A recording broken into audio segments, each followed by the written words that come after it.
Ok. Como le digo, lo primero era darle la bienvenida. Estoy muy satisfecho de que hayan entrado. Y bueno, vamos a empezarles compartiéndoles.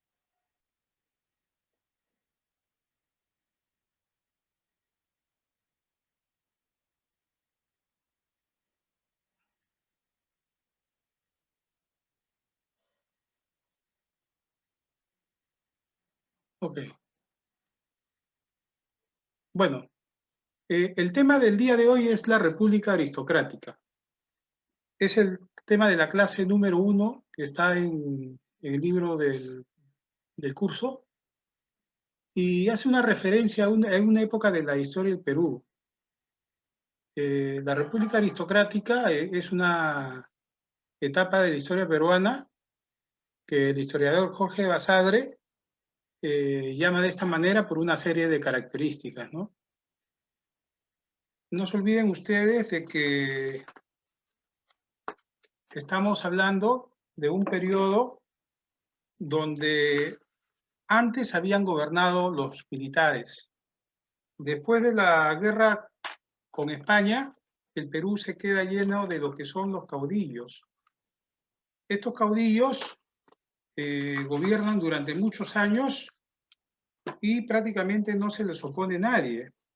Cuando tenían la capacidad de juntar un pequeño ejército, ya podíamos estar pensando de que iba a estallar un conflicto entre caudillos peleando por el poder y que después de eso las cosas siempre iban a seguir a manos militares. Luego viene un presidente, Manuel Pardo, que funda el primer partido civilista, pero al poco tiempo viene la guerra con Chile. Luego de la guerra con Chile viene un periodo que se conoce como la reconstrucción nacional, porque el Perú al perder la guerra y al ser ocupado queda bastante debilitado, y en esa reconstrucción nacional también aparecen nuevamente una segunda generación de caudillos. Sin embargo, no logran solucionar el problema, sigue de igual manera la situación y finalmente se desprestigia, dando lugar a que un segundo grupo de civiles en el llamado segundo partido civilista o segundo civilismo lleguen al poder. Entonces, cuando nosotros decimos república aristocrática, podemos señalar que a esta etapa se le conoce también como segundo civilismo, ¿ya? Y la república aristocrática es un periodo posterior a la reconstrucción nacional. ¿Cuánto dura la república aristocrática? Se considera de 1899, fines del siglo XIX, hasta inicios del siglo XX, 1919, 20 años. Y el sistema de gobierno es la oligarquía, donde el poder está en manos de un grupo de personas que están emparentados, son familias, familias de gente poderosa, familias de gente con mucho dinero, ¿ya? Entonces, este sistema de gobierno es un sistema exclusivista, hace de lado a las grandes mayorías y el poder se reparte en este círculo cerrado. ¿Qué favorece que estas personas lleguen al poder? Sobre todo, como dijimos ya, el desprestigio de los caudillos, pero también que el gobierno inglés, ¿no? El capital inglés entraba con mucha fuerza, ¿ya? Entonces, en el Perú empieza a haber bastante penetración extranjera, norteamericana e inglesa, y forman lo que se llaman los enclaves. ¿Qué cosas son los enclaves? Los enclaves son zonas del Perú que, sin embargo, estaban desconociendo la soberanía del gobierno peruano y reconocían la de Estados Unidos o la de Inglaterra. Los americanos, sobre todo, se habían sentado en lo que es la minería y los ingleses en lo que es el petróleo, ¿ya? Esas eran las materias primas que estos grupos explotaban. Bueno, y la mayoría de familias oligarcas que podían ser mineros, que podían ser agroexportadores, gamonales, es decir, que tenían haciendas en la zona de la costa de la sierra. También estaban relacionadas con gente que estaba en el sector financiero, es decir, la gente que manejaba los bancos, y tenían mucho poder económico. Eso se debe entender. Tenían poder económico, estaban organizados en el segundo partido civil, eran un sistema argollero, cerrado y exclusivo. Discriminaban a las masas populares. En este periodo, chicos, es importante señalar que existen diferentes gobernantes, ¿ya? Pero estos gobernantes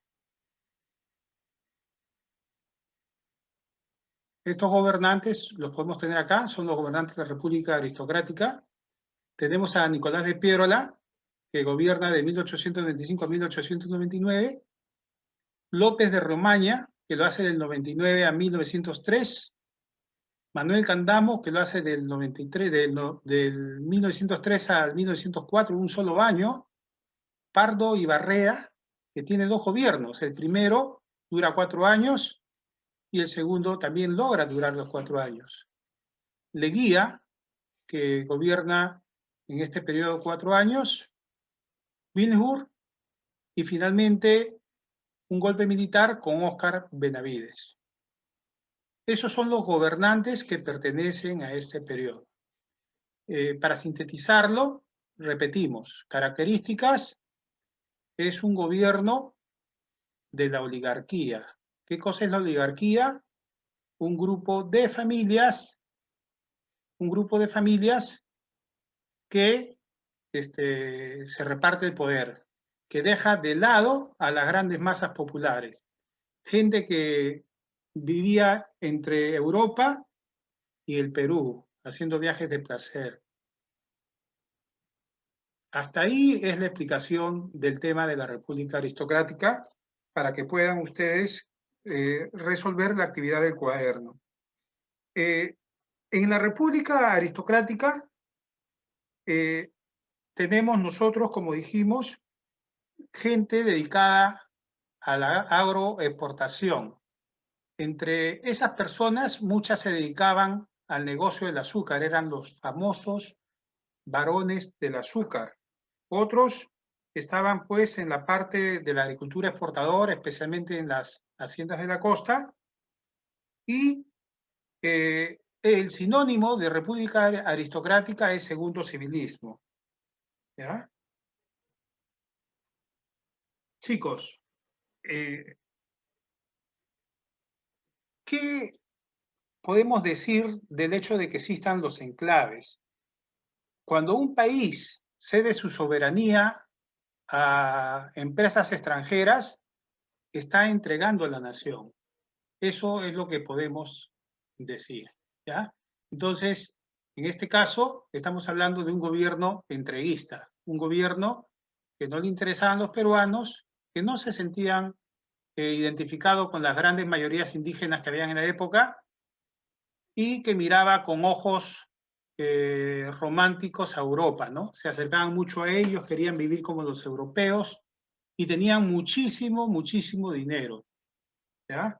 Entonces, esa es la descripción general de lo que es la oligarquía. Entonces, ¿cómo entro yo a la evaluación? Ingreso aquí, le doy el clic y acá hay un formulario.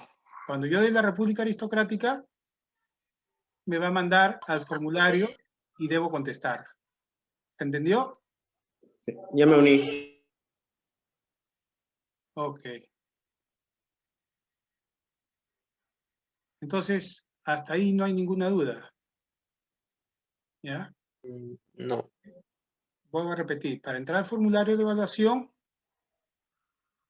sencillamente es ingresar, darle clic al enlace y se abre un formulario. Y cada pregunta tiene su puntaje. ¿Por qué este periodo es considerado república? Dice. Y ahí están las 4 opciones. Usted tiene que marcar la correspondiente y de esa manera ir avanzando. ¿Cuál no es un factor para el predominio de la oligarquía? ¿Ya? ¿Qué gobernante no corresponde a la república aristocrática? Todo esto lo hemos explicado con el mapa conceptual. ¿Qué cosa es sinónimo de república aristocrática? ¿Cuál de estos términos no corresponde a la república aristocrática? Y finalmente, ¿qué nos muestra el hecho que existan enclaves extranjeros en territorio peruano, ¿no? Si es un carácter entreguista, si hay una preocupación por el indio, si hay una estrategia para el desarrollo o si estamos hablando de una economía nacionalista. Cuando han terminado, aprietan enviar. Es todo lo que deben hacer y ya con eso ya la evaluación es automática. Es más, ustedes van a tener su nota inmediatamente y van a poder saber también cómo lo están haciendo. ¿Ya? Finalmente, hay una pregunta que hay que contestar, que es, ¿a qué llamamos nosotros oligarquía? Es con sus palabras, pero tratando de dar una explicación cabal, ¿no? Que corresponda a todo el término, ¿no? No solamente la parte parental, sino la parte que tiene que ver con la política, con el poder. La forma de redactarlo es libre, generalmente ustedes lo hacen en una hojita de Word y lo suben por el enlace. De esa manera, se hace una revisión en algún momento, a veces el colegio fija una revisión de cuadernos de trabajo y yo ya voy a poder hacerlo rápido, porque ya va a tener la nota en la mayoría, ¿ya? Vale, pero por mientras, cada clase hacemos también lo del libro, ¿no? Sí, es lo mismo, es como, yo les sugiero que hagan primero en el libro y después con su libro ya el formulario, ¿se entiende? Pero así ya están seguros, pues, ¿ya? Entonces esa es la mejor manera. Me están preguntando por el código. ¿Lo observan el código en la pantalla? ¿Lo pueden ver? Sí. Ya, ese es el código, ¿ya? Apúntenlo ahí. Lo pego una vez más.